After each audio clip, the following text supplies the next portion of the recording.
বিয়ে করাই ছিল আমার জীবনের সবচেয়ে বড় ভুল। এই বিয়ে করার পর আমার পরিবারের লোকজন আমার সাথে কেমন যেন একটু অন্যরকম ব্যবহার করা শুরু করলো। আমি বুঝতে পারি আমার পরিবারের সব সদস্যের সাথে আমার কেমন যেন একটা গ্যাপ তৈরি হচ্ছে, যেটা আমি না চাইতেই হয়ে যাচ্ছে।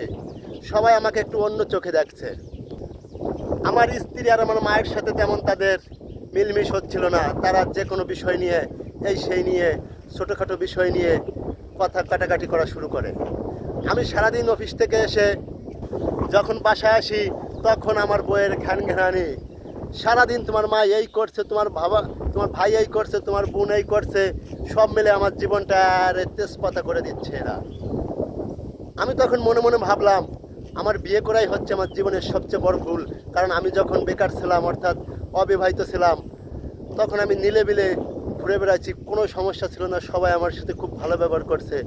তাই আমি সবাইকে বলতে চাই, যারা বিয়ে করেছো তারা একটা দুটা তিনটা চারটে বিয়ে করো, কিন্তু যারা বিয়ে করো নাই তারা ভাই বিয়ের নাম নিয়েন না, জীবনটা পুরো তেজপাতা হয়ে যাবে।